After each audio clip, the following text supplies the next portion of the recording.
Before the season, I made some predictions on how I thought the standings would play out during this season, and one thing that surprised many people is that I had the Phoenix Suns coming in as a 5th seed in the loaded Western Conference. I thought with the addition of Chris Paul, the momentum from the bubble, and ascension from guys like Booker, Ayton, Bridges, Johnson, etc. would have been enough to be right in the pack of the Western Conference. It is safe to say though, they have completely shattered my expectations for them. Today we're going to touch on why they've been so damn good this season and what we can expect from them come playoff time. But before we start, I just want to say if you like this video, make sure you share it with at least one person please. It would really mean a lot to me. I'm currently in school right now, so I can't make videos as much as I would like to, but here we are still grinding. But without further ado, let's talk about these Phoenix Suns. So looking at the Phoenix Suns, we have to start with Chris Paul obviously. Anything this guy touches turns to damn near gold every single time. It doesn't even matter. Y'all saw what he did last year. Everybody put OKC in the lottery with no shot at making the playoffs. But Chris Paul led that team to a 5th seed and damn near advanced to the 2nd round. Not only that, but he's made the guys around him better wherever he went, and he's brought that here to Phoenix. His IQ is among the best in NBA history. Let's look at it. DeAndre Ayton's points have actually dropped from last season to this season, but he is more efficient. Mikael Bridges is slightly more efficient this season. And although Devin Booker's efficiency has been pretty much the same this season, it seems like his buckets are more effective this season. Like, we don't talk about this enough. We all know that Booker was a phenomenal scorer, averaging 26 to 27 points per game over the previous 2 years or so, and had to carry the Suns in scoring. But he also averaged damn near 7 assists during those 2 years as well. But now that CP is there, Book can solely focus on scoring, and that makes the guy even more dangerous. I don't mean to give CP all the credit here because there are some good things going for the Suns that were independent of Chris Paul. Let's look at it. Obviously, the Suns going 8-0 the bubble last season was a nice sample size that showed flashes of what the future could look like with them. With that being said, many said that the 8-0 record was a fluke and that the Suns still had a long ways to go to being a formidable team in the West. But looking at how the pieces fit very nicely on this team, we have to give a shout out to the Suns organization for doing very well in the draft over previous years. They drafted Booker in 2015, DeAndre Ayton and Mikael Bridges in 2018, and Cam Johnson in 2019. Besides drafting and not developing guys like Alex Len and Josh Jackson and Dragan Bender, that's a damn good couple years of drafting, and we're finally seeing those results. Coach Monty Williams has built a crazy good culture that is built on guys knowing their roles and being stars in their roles. That's why I believe they were so good in the bubble.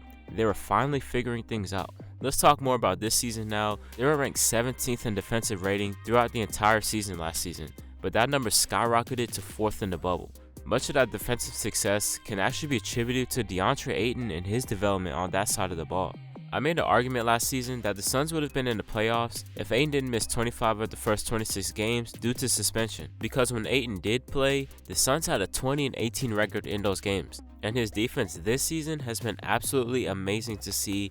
He's had games where he's played great defense on guys like Giannis, and he's overall been tremendous at moving his feet and being in the right place at the right time. In the pick and rolls, he's been great, and he even does a good job of switching out to guards occasionally. Speaking of defense, Mikael Bridges, Cam Johnson, and Jay Crowder have also been a huge part in the Suns ranking 5th in defensive rating this season. Those 3 guys are able to provide much needed versatility as they can regularly switch 1 to 4, holding their own. Johnson has had his struggles defensively from time to time this season, but overall he's still pretty solid. He doesn't finish many defensive plays with blocks or steals, but his fundamentals for moving his feet and not fouling has gone a long way. Mikael Bridges has the longest arms in the history of mankind, so it's understandable that he's a very damn good defensive player. Jay Crowder brings a sense of toughness to the squad, and when you have a relatively young team like the Suns, that aspect of the game is essential to have. With all that being said, all 3 of those guys also make threes at a high clip. Bridges sitting at 40% from 3, Crowder sitting at 38% from 3, and Johnson, who probably is actually the best natural shooter on the team, is sitting at 36%. Booker's defense, I believe, has improved over the years, but it still isn't as consistent as Suns fans probably want it to be. I feel like when he's locked in, he can be a very good defender. I don't think he'll ever be elite on that side of the floor, but he can be very good. And of course, Chris Paul is not only one of the smartest players in the NBA today, but he's one of the smartest players in league history. So although he might not be the defensive demon that he once was in LA, he's still very heady on that side of the floor and knows how to get in good positioning. He's a guy that knows the entire scouting report front to back, a guy that knows every player's tendencies, so he'll be just fine on that end as well. Defensively, come playoff time, the Suns will be in great hands for the most part. Having switchable defenders like Crowder, Johnson, Bridges will no doubt come in handy when potentially going up against guys like LeBron, Kawhi, PG, Dame, CJ, Mitchell, Luka, and MPJ. And then obviously having Ayton in there to battle guys like potentially Jokic, AD, Gobert, etc. Switching to offense now, the Suns are one of the more efficient teams in the NBA this year, and obviously CP3 has much to do with that. The way in which he makes everyone around him better is something that I will always marvel at when it comes to him. With how he's been playing recently, he could honestly seriously be in the MVP race, but there are so many great players having so many great seasons this year. Like I said, the way in which he controls the game has had a huge influence on the team, and that impact will be magnified come playoff time in my eyes. The Suns went from a top 10 team in pace in 2020 to a bottom 5 team in pace in 2021. And people could look at that and count it as a negative, but no, I think it's a positive. For the simple fact that with the slower pace that they've been playing at this season, they have been playing playoff style basketball all season long. Therefore, they won't have to adjust as much as most other teams come playoff time. As we know, the game will slow down dramatically in the playoffs for the most part, and when it comes to which half-court offenses can generate more points, the Suns are equipped for that challenge. Booker's a guy that his game is tailor-made for the playoffs. He thrives in the open court, running up and down in a fast-paced game, but he also thrives in a slowed down, more controlled half-court pace. DeAndre Ayton has took a step back scoring, like I said, and with his field goal attempts, but he has been more efficient, effective, and consistent scoring the ball this year. His game has been simplified, so now it's easy for him to be more effective. More lobs, more rolls to the rim, offensive rebounds, and things of that nature. Don't get it twisted, however, the guy can still make mid-ranges occasionally as he shoots 48% from 10 to 14 feet. He can create his own shot, just not as well as he might want it to be. The team also has really good three-point shooting like I mentioned earlier with Jay Crowder, Mikael Bridges, and Cam Johnson. All three of those guys shoot 36% or better from 3, and they are very complementary pieces around CP and Book. Hopefully Cam and Mikael can continue to develop their games and maybe add a little bit more off the dribble action soon, because besides the big three, there aren't many guys on this team that you'll be afraid of creating their own shot. And that's what concerns me the most about the Suns come playoff time. Will the offense suffer heavily when CP and or Book is having a poor shooting night? Can other guys step up and create? Cameron Payne has shown signs of being a pretty good backup as he's able to get buckets in spurts, but is he really the answer? Dario Saric is a really good stretch four, but he can't create off the dribble by himself.